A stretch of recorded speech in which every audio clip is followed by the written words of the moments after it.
Pablo, yo quería preguntarte, porque vos desarrollaste una serie de ideas hace ya varios años, en los comienzos de la época de Milei, y una idea que me quedó muy fuerte es el análisis de los cambios culturales y en particular de esta idea del mejorismo, como Mm. vos la llamás. Primero que creo que estos cambios vienen obviamente de hace mucho tiempo.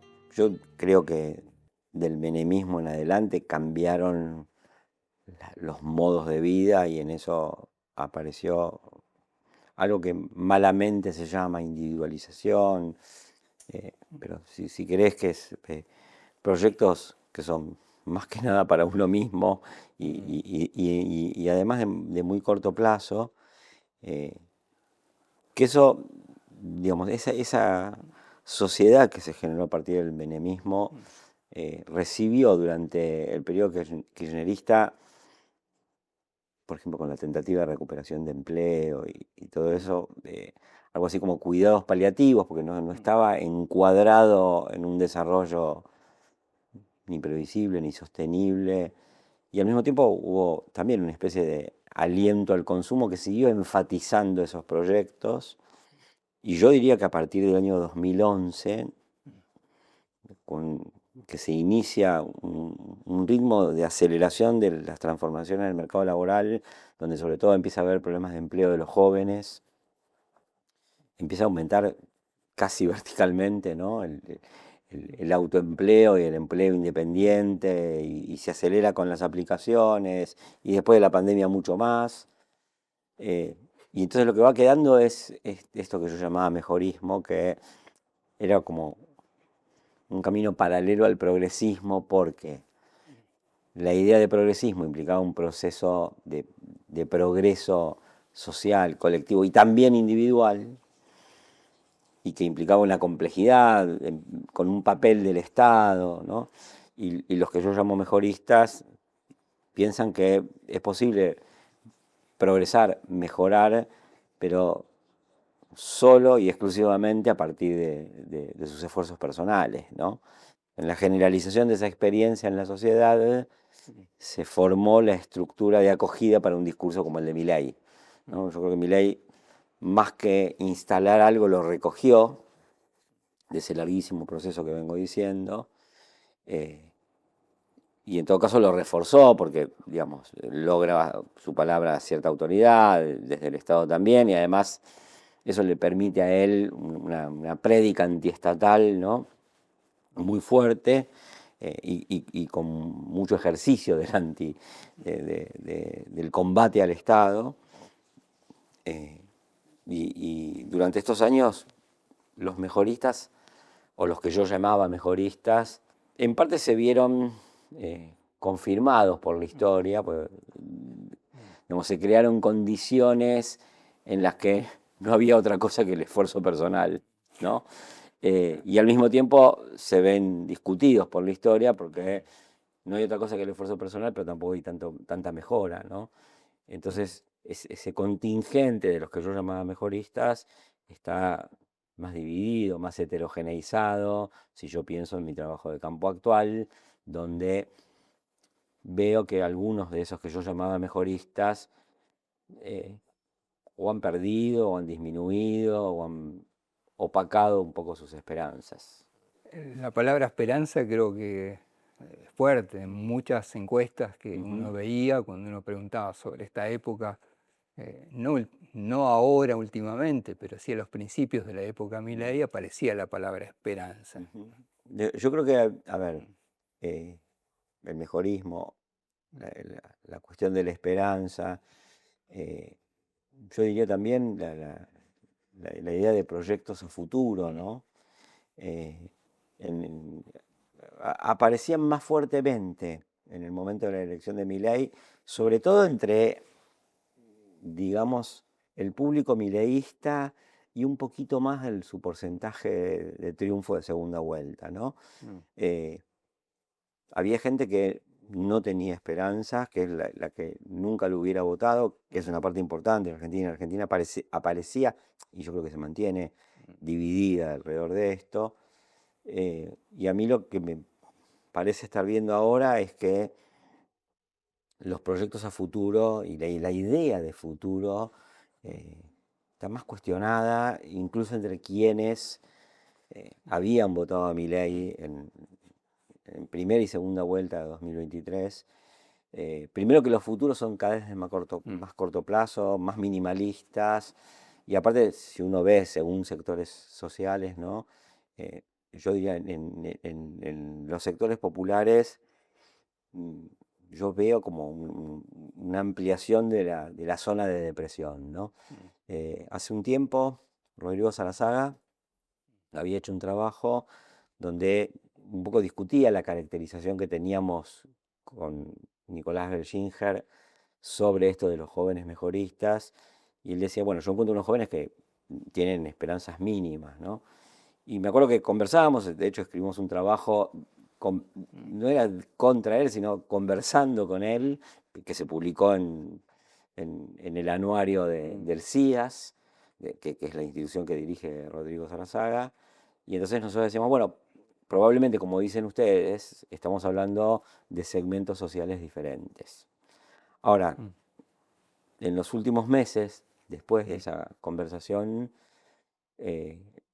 yo volví a hacer trabajo de campo y le escribí a Rodrigo, che, mis mejoristas están teniendo menos perspectivas a futuro que los que yo veía antes. Se están pareciendo a una parte de los jóvenes que vos encontraste que tienen menos esperanzas en el futuro, ¿no?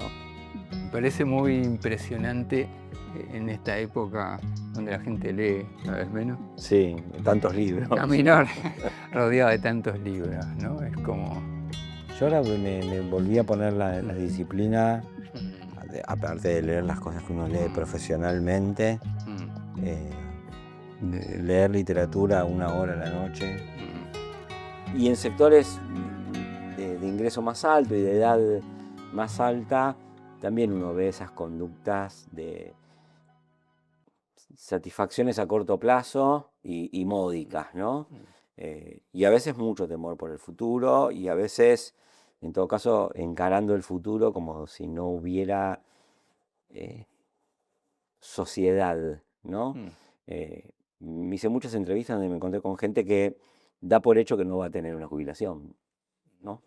Cosa que a mí no me parece bien, pero me asombra el dato de hasta dónde lo dan por perdido. Daría la impresión que hay una especie... Bueno, Milei se origina en un quiebre, digamos. Parece que había un quiebre en lo que yo llamo la lógica de las creencias sociales, de las creencias políticas, y había varios elementos que estaban fuertemente en crisis en el imaginario social. Uno es el Estado. El Estado no parecía más como garante de las cosas que tenía que garantizar.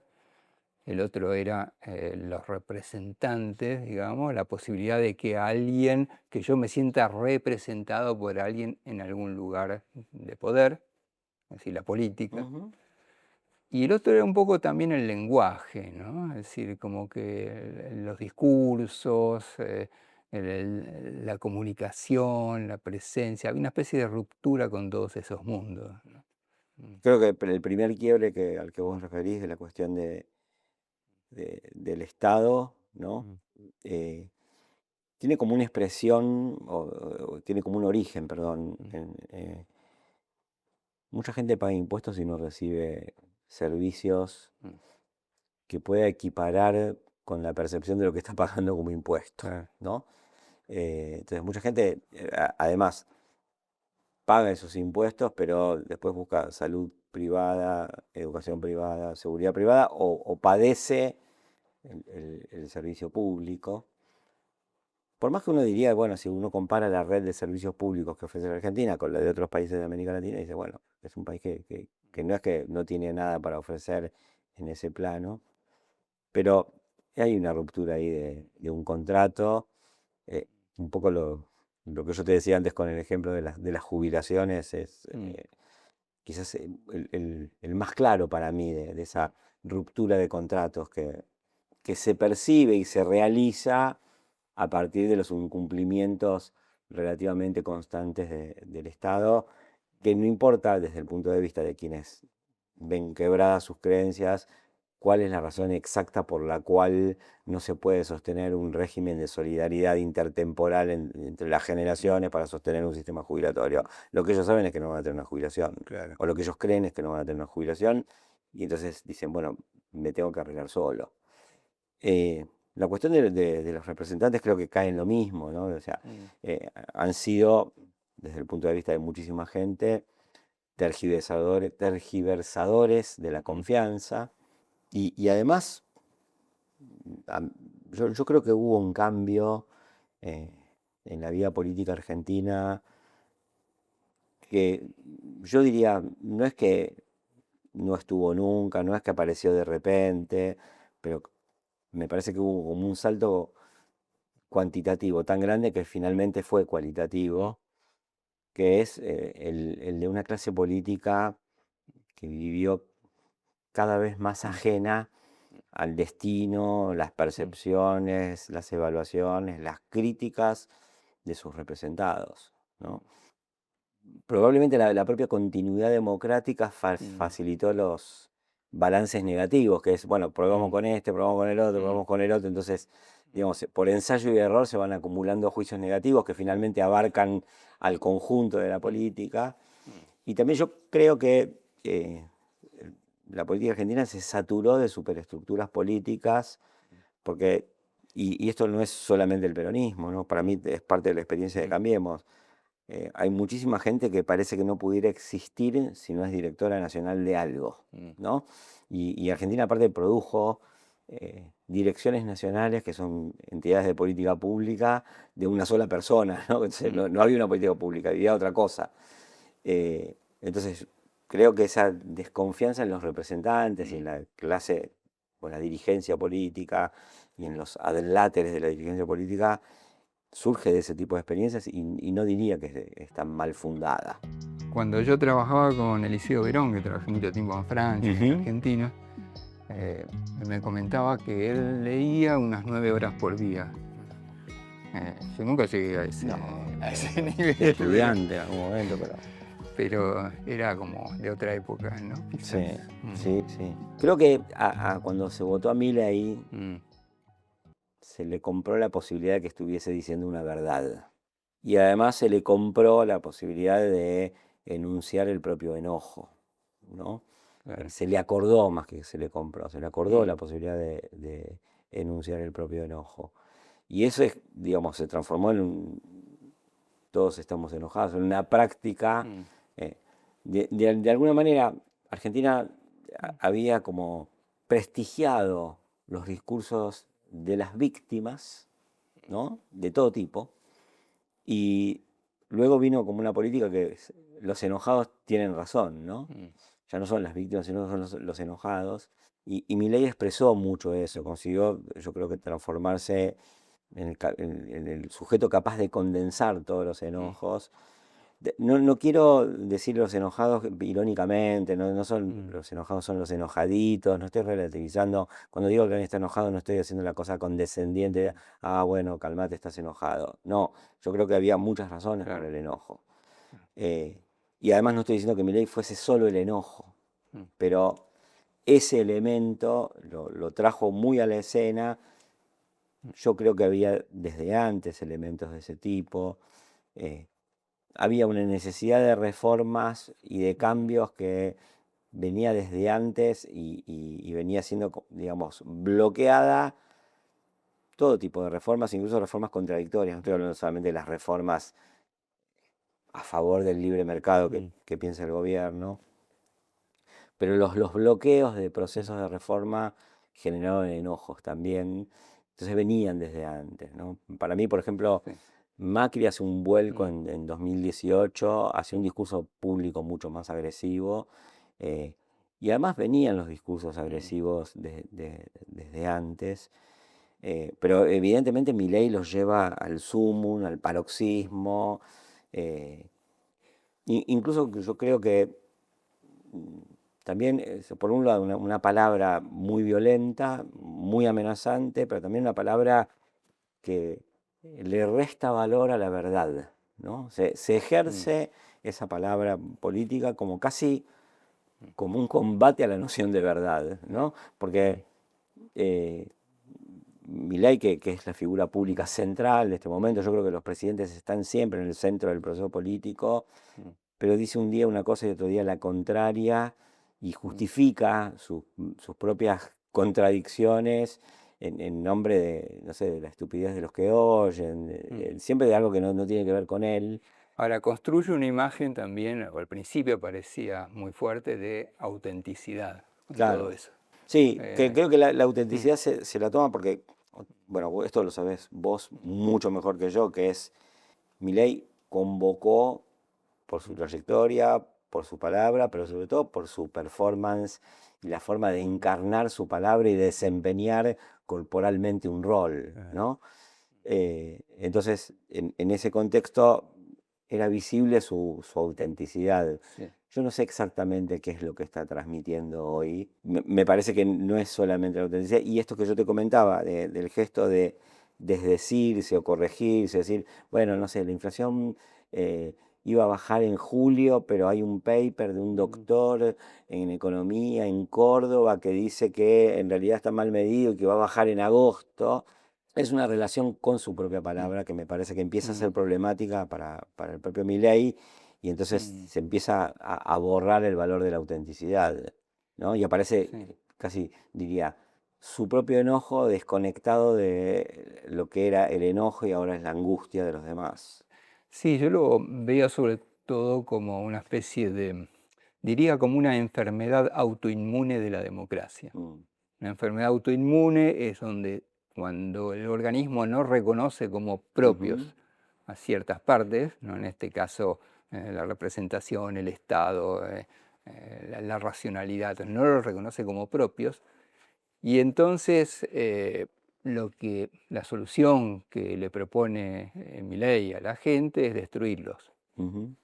Entonces, Sí. lo que no anda, lo vamos a destruir, ¿no? Entonces, con eso crea una cierta esperanza en la medida que desplaza todos los objetos negativos de la Argentina hacia fuera del campo de la creencia, ¿no? Dejamos fuera el Estado, dejamos fuera la política, dejamos fuera el peso, porque vamos a dolarizar, digamos, hay una... Me gusta la metáfora, pienso en ciertos nódulos de ciertas enfermedades autoinmunes, ¿no? Y que yo haría entrar en este uso de la metáfora que vos usás, parte de los fenómenos que antes yo comentaba sobre la clase política. Y yo creo que la idea de la motosierra contra la casta tenía que ver con eso, Claro. ¿no?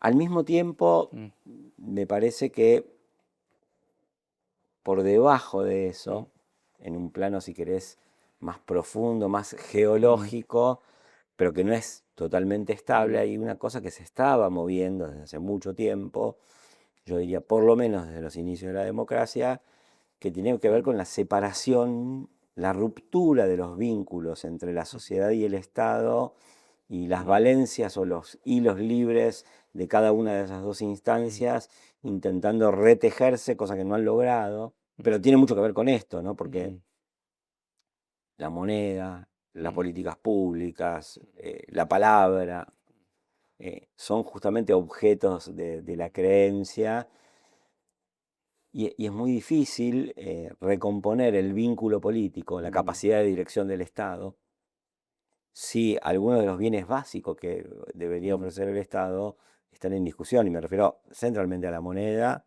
y también, que no hablamos, a los temas de la seguridad, ¿no? Claro. También ahí yo creo que ese hilo, y esto que vos decís, permiten entender, el hilo de la separación del Estado y el de la enfermedad autoinmune, permiten entender que parte del éxito transitorio que tuvo Milei con lo que aparecía, ¿no? Como una política antiinflacionaria exitosa, rehabilitaba, incluso a pesar del propio Milei, una capacidad directiva del Estado. Y no, pero me produce un efecto antiguo como estar en la película El nombre de la rosa. Claro, ¿no? claro. Sí. Sí, y eso que los del nombre de la rosa eran libros, no había imprenta, ¿no? Claro, hechos a mano.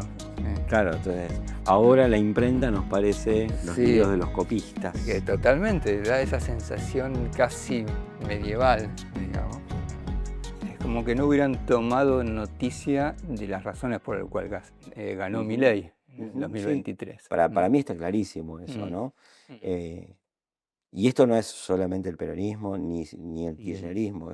Creo que la mayor parte de los dirigentes políticos ensayó explicaciones de cualquier tipo que implicaban terciarizar la responsabilidad política y no ponerse nunca ellos como artífices de la situación, por lo menos en algún grado, ¿no? Por eso a mí me llama mucho la atención, pero yo para ahí encuentro un lazo, ¿no? Digamos, no es solamente que me asombra, sino que encuentro una explicación ahí, que es la adhesión tan acrítica a cualquier forma de teoría conspirativa, ya sea un grupo coordinado produjo tal efecto, o ya sea efectos homogéneos, unívocos y absolutos, por ejemplo, de las redes sociales, Claro. ¿no? Lo que es genial aparece mucha gente que cree que las redes sociales determinan absolutamente el comportamiento político y totalmente y de forma lineal, vertical y manipulable. Esa misma gente, ¿dónde toma noticia del saber sociológico o histórico o antropológico que avala eso? En las redes sociales. Sí. Porque yo creo, de los lectores de Varoufakis, por ejemplo, o de los que reivindican las teorías de Varoufakis, creo que la mayor parte de ellos ha tomado noticia de esas ideas a través de las redes sociales y probablemente no haya leído el libro, ¿no? Sí. Entonces, son un poco como cazadores cazados, ¿no? Ellos tienen una relación con las redes sociales que la proyectan para toda la humanidad y para toda la Argentina, y además les permite no hacerse cargo de nada, ¿no? Claro. Y eso es, o sea, vos ves políticos argentinos que han caído en eso, o en teorías de la ola mundial, que claro que hay fenómenos globales, no se puede negar, pero ponen todo afuera. Esa patología de haberlo puesto todo afuera ahora los vuelve enunciadores poco creíbles, porque aparte están esperando que alguien los llame o ya se van a dar cuenta.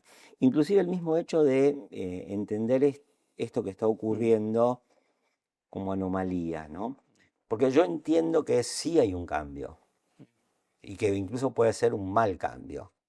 Y no me estoy refiriendo solamente a que ganó Milei, sino a el conjunto de hechos históricos que subyace al triunfo de Milei. Ahora, no es que después de este periodo va a volver a ser todo como era antes. Entonces no es una anormalidad como quien tiene, no sé, una fiebre, una apendicitis o una enfermedad más grave, pero después vuelve a su curso. Hay algo que hay que redefinir. Claro. Hay algo que hay que repensar. Y hay algo que hay que asumir, ¿no? claro. de todo eso.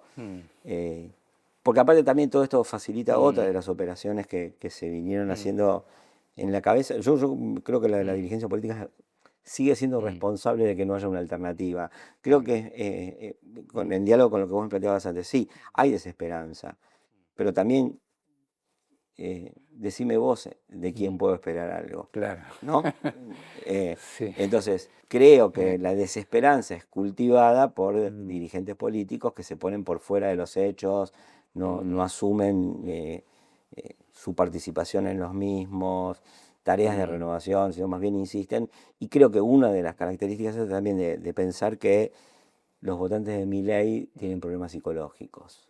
Al tema de las redes sociales, vuelvo porque es interesante esta depositación en las redes sociales de todos los males que ocurrieron y de la crisis de la democracia. Porque al no tomar en la historia lo que vino pasando antes, obvian algunos ya estudios y observaciones que se hicieron, ¿no? Por ejemplo, en los años 40, época del nazismo, de emergencia del nazismo, se pensaba que la radio había producido el nazismo, ¿no? Claro. Que Goebbels, poniendo una radio en cada casa de Alemania, al transmitir la voz de Hitler a través de esa radio, había producido el nazismo. Entonces un investigador, Paul Lasarfeld, en Estados Unidos, hizo una enorme investigación para ver cuáles eran los efectos de los medios que en esa época eran la radio, si producían realmente estos efectos. Y lo que él mostró era que de ninguna manera, que las evoluciones culturales tenían otras lógicas y en todo caso la radio podía amplificar, digamos, esas lógicas. Sí, y yendo más atrás, a mí me interesa el razonamiento ese, yendo más atrás en la historia vos tenés que, desde que, cuando apareció la escritura, ¿no? Y eso, en parte esta es una discusión en los orígenes de la filosofía occidental, que es la escritura expropia el espíritu que está presente en la voz y el neuma, ¿no? La respiración, el aliento. Y después cuando apareció la imprenta, una parte de los cristianos dijo, bueno, no, pero no es lo mismo la letra de los copistas a mano, haciendo una Biblia, que imprimir Biblias, y eso expropia el espíritu. Y después cuando aparece la reproductibilidad técnica de la obra de arte, aparece siempre en la misma discusión, como que en algún momento, para los que hablan de las redes sociales de la forma que hablan, es esta vez sí, en algún momento hay algo que disocia definitivamente de lo humano y lo cosifica y se lo opone a lo humano. Y la otra discusión es, o sea, otra tendencia que surge con los mismos fenómenos, es decir, bueno, la gente hace algo con lo que le hacen. La cosa está obviamente que en el medio, pero yo creo que justamente la teorización del efecto absoluto único olvida ese punto medio y además olvida otra cosa, porque yo me fui al inicio de los tiempos, pero también volvamos atrás apenas 15, 20 años. En algún momento las redes sociales aparecieron como el ágora de la libertad. Claro. ¿No? Y se le atribuyó fenómenos de revuelta juvenil al poder de las redes sociales y decían, bueno, las dictaduras tiemblan con las redes sociales. Después aparece, por ejemplo, acá apareció tardíamente ese libro, entonces va medio a contrasentido de lo que es dominante actualmente, pero el libro este de Martín Gurri sobre la rebelión del público, que más bien acompaña aquella otra ola, y en esa época, no muy lejana, ¿no? Hace 10 años, se especulaba con que Twitter era el reino de la libertad, ¿no? Y después se convirtió en una especie de, no sé, el ojo de Saurón, ¿no? Pasó con la televisión también. Pasó con la televisión también. Y bueno, lo que hay investigaciones actuales, si se quiere más cualitativas. Yo tengo muy presente una de una investigadora argentina que reside o en México o en Uruguay, ahora ya no me acuerdo, pero que investigó en Uruguay qué tan determinantes, ese es el título del trabajo de ella, qué tan determinantes son las redes sociales en las elecciones.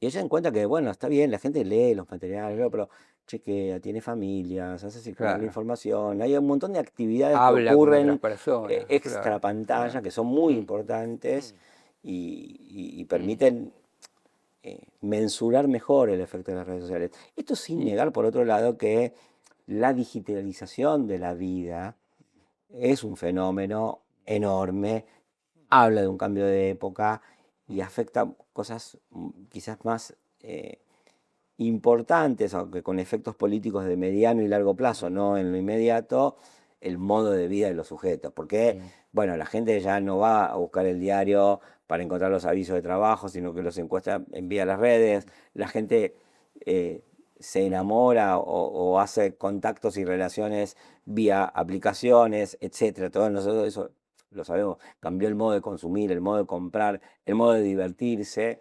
Pero la supuesta unidireccionalidad y el efecto supuestamente homogéneo me parece que es más problemático.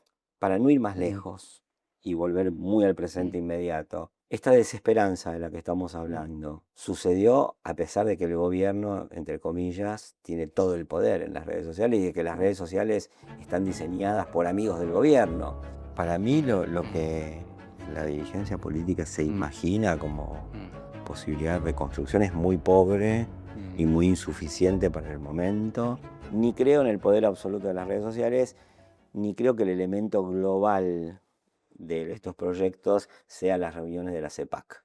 Claro. Creo que hay un elemento global, pero no es la reunión de la CEPAC. El elemento global es que la financiarización de las economías occidentales y el desplazamiento de la capacidad de innovación y producción de Occidente a Oriente ha producido la crisis de la compatibilidad entre capitalismo y democracia en todo Occidente, con manifestaciones muy diferentes. Ese es el elemento verdaderamente global. No es que se reúna Abascal con Milei con Orbán. Eso Claro. es realmente irrelevante. Es como pensar que el kirchnerismo surgió del Foro de San Pablo. Eso no funciona así. ¿Vos Entonces, querés decir que en la Argentina no necesariamente va a ganar en el futuro un candidato que sea parecido a Milei, pero no tanto?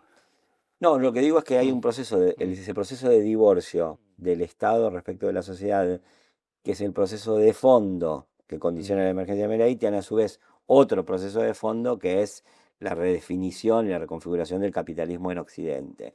Entonces, lo que venga después de Milei y de estos proyectos autoritarios va a tener que lidiar y cargar con la mochila muy pesada Claro. del divorcio del Estado y la Mm. sociedad y de la redefinición del capitalismo y de fuerzas que operan en un nivel más profundo, pero que no son inmóviles, que han llevado a la concentración de la riqueza, a las asimetrías. Entonces, lo que viene después de esto no necesariamente es un retorno a los tiempos de miel y rosas Claro. o de miel sobre hojuelas, cualquiera sea el momento en Sí. que hayan ocurrido esos tiempos para cualquiera de nosotros. Mm. Sí, ahí se abre un gran interrogante, me parece. Ujú. Y creo que también en toda construcción de un liderazgo hay lo que yo llamo malentendido, porque hay una Necesario, ¿no? necesario, digamos, ¿no? El liderazgo plantea ciertos discursos, ciertas formas, ciertas razones por las cuales piensa que es votado, pero después en el vínculo que se construye con ese liderazgo hay una serie de malentendidos que funcionan siempre. A mí me pasó trabajando con Alfonsín, cuando Alfonsín era presidente, que Alfonsín pensaba que las razones del apoyo de la gente a la democracia, él era mayor democracia, mayor libertad, mayor participación, digamos. Y nosotros haciendo investigaciones cualitativas en Focus Group, como vos también haces cotidianamente casi, lo que descubrimos es que no era esa la razón central por la cual la gente lo apoyaba, sino era la protección, que venían de un momento de mucha desprotección y de agresión, y le pedían a Alfonsín que los proteja. Por eso cuando estalla la inflación en la época de Alfonsín, mucha gente empieza a decir en los focus groups, Alfonsín nos engañó. Y nosotros le preguntamos, ¿en qué los engañó? Y no sabían decir. Era la sensación de que los había engañado, porque había una promesa implícita que no había sido cumplida, que era eso, de protegerlos, ¿no? Creo que con Milei también puede pasar algo parecido.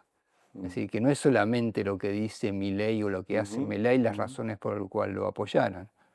Porque mismo en las encuestas muestran que mucha de la gente que lo apoyó y que lo votó piensan que el Estado es importante y que hay que defenderlo. Y Milei además piensa que en sintonía con eso que vos decís, hay un paralelismo que es, Milei piensa que lo votaron porque todo el mundo se apropió de las ideas de la escuela austríaca, ¿no? Sí. O inclusive, que es lo que te decía antes, que ahora lo puedo decir mejor con lo que vos decís, que es el aparente alivio del flagelo inflacionario para mucha gente no fue solamente un fenómeno económico, sino también un fenómeno político, porque se restablecía una especie de capacidad de dirección, la previsibilidad, son todos, atributos de una estatalidad mínima, pero de una estatalidad. Y al mismo tiempo, como diría Melconian, que una vez dijo, lo que venga depende de lo que quede, ¿no? Sí. Entonces hay que ver, está muy clara la estrategia de una parte de quienes adhirieron al programa de Milei de generar un Milei de buenos modales. Claro.